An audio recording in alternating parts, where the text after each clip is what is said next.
Hello everyone, good morning all of you. This is Upadhyay sir. और हम pronoun पढ़ रहे थे, तो प्रोनाउन के कुछ पार्ट हमने पढ़े। पर्सनल प्रोनाउन के बारे में इसके पहले की वीडियो में बताया था मैंने। और पर्सनल प्रोनाउन के कुछ केसेस होते हैं, आज उनका अध्ययन कर रहे हैं।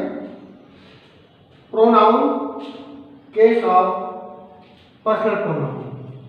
पर्सनल प्रोनाउन के केस देखिए। पर्सनल प्रोनाउन के केस में नॉमिनेटिव केस, ऑब्जेक्टिव केस और पॉसेसिव केस, यानी ये तीन केस हैं।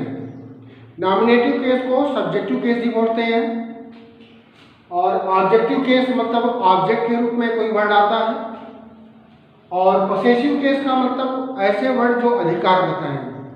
तो इस तरह से इनका आगे हम देख रहे हैं। जैसे फर्स्ट पर्सन में नॉमिनेटिव केस यानी सब्जेक्ट के रूप में आई और वी होते हैं। ऑब्जेक्टिव केस में मी और अस होते हैं। पॉसेसिव केस में माइन और अवर्स ये वर्ड होते हैं। इसके बाद सेकंड पर्सन में नॉमिनेटिव केस यानी सब्जेक्टिव केस में यू, ऑब्जेक्टिव केस में भी यू ही होता है, और पॉसेसिव केस में योर्स होता है। इसके बाद third person he, she, it, they, ये नॉमिनेटिव केस में, यानी ये वर्ड जो नॉमिनेटिव केस में है किसी भी सेंटेंस में सब्जेक्ट के रूप में आते हैं। जैसे I am going to market, he is reading English, तो I am going to market में आई सब्जेक्ट है। किसी भी सेंटेंस के स्टार्टिंग में जो वर्ड आते हैं वो सब्जेक्ट कहलाते हैं। तो इस तरह से आई है, सब्जेक्ट है, ये सारे वर्ड जो हैं ये सब्जेक्ट के रूप में किसी भी सेंटेंस में आते हैं। इसके बाद थर्ड पर्सन का ऑब्जेक्टिव केस में हर है, हिम है, इट है और देम है। और इसके बाद थर्ड पर्सन के पॉसेसिव केस में हिज, हर्स, इट्स, देयर्स। तो यहाँ पर मैंने जो टेबल बना रखी है उसमें से आपको समझ में आएगा कि फर्स्ट पर्सन में नॉमिनेटिव केस में क्या है, ऑब्जेक्टिव केस में क्या है और पॉसेसिव केस में क्या है। इस तरह सेकंड पर्सन में, थर्ड पर्सन में। अब आपको तो ये तो मालूम है नॉमिनेटिव केस सब्जेक्ट के रूप में आता है। वो दुनिया में कोई भी सेंटेंस बनेगा सब्जेक्ट उसमें होएगा ही, और सब्जेक्ट यदि होगा तो उसमें सब्जेक्ट के रूप में प्रोनाउन के लिए कोई वर्ड आएंगे तो I, we, you, he, she, it, they, pronoun के इन्हीं वर्ड में आएंगे।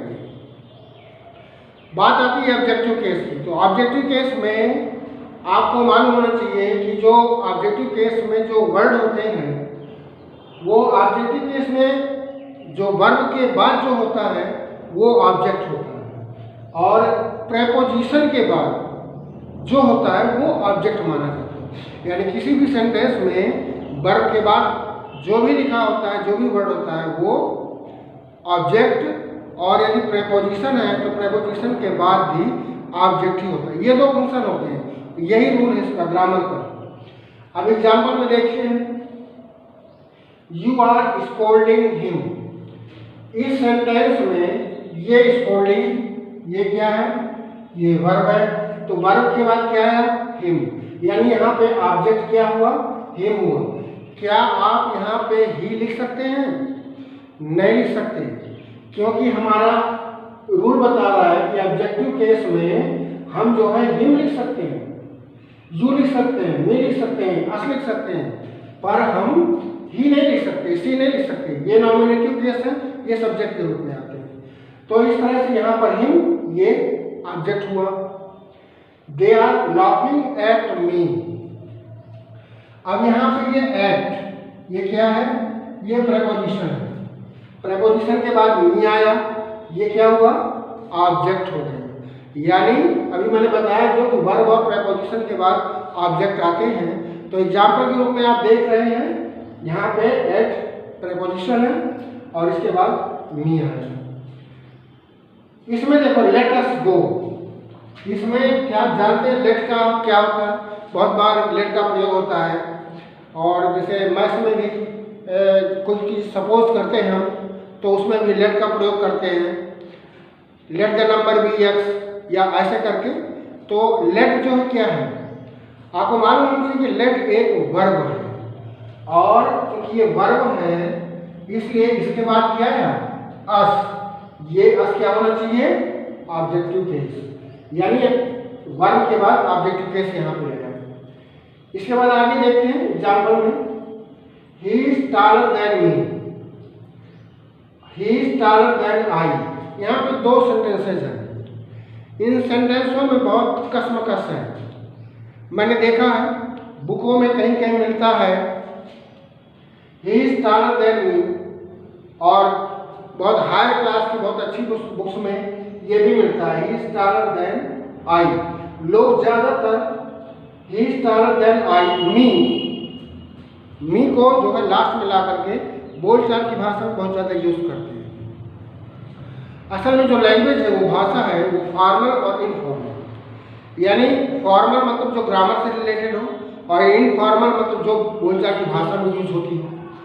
तो यहाँ पे ये दो वर्ड, दो सेंटेंसेस हैं, क्या आप बता सकते हैं इन दोनों में कौन सा सही है?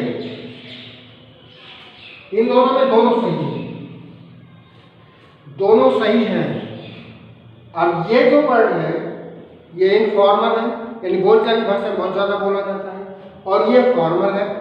अब देखो एक बात बताऊं मैं, अंग्रेजी जो है वो एक यूएस यूनाइटेड स्टेट की है और एक यूनाइटेड किंगडम की है, यानी ब्रिटिश लोग जो यूज़ करते हैं वो आई यूज़ करते हैं, और जो यूएस है यूनाइटेड स्टेट्स के लोग जो लोग यूज़ करते हैं वो मी है। अब चूँकि हमारी जो ग्रामर है वो ब्रिटिश से कंसर्न है, यानी अंग्रेजों की बनाई हुई जो भाषा है उससे ज़्यादा कंसर्न है। इसलिए ग्रामर की दृष्टि में यदि आपको कोई कंपटीशन फेस करना है यानी रिटर्न में लिखना है तो बहुत अच्छा होगा यदि आप आई यूज़ करें। कोई भी स्टूडेंट यदि किसी कंपटीशन को एग्जाम दे रहा है तो यदि ऐसे सेंटेंसेस आते हैं तो आप आई को प्रीफर करें, वो शायद आपके लिए ज़्यादा बेहतर होगा। तो यहाँ पे मैंने एक अच्छी जानकारी दी आपको। तो इस तरह से ऑब्जेक्टिव केस में आपने देखा। इसके बाद पसेसिव केस, तो पसेसिव केस में मैंने प्रीवियस वीडियो में बताया था, यहाँ थोड़ा पसेसिव केस की चर्चा हो रही है तो यहाँ पर मैं एग्जाम्पल दे रहा हूँ।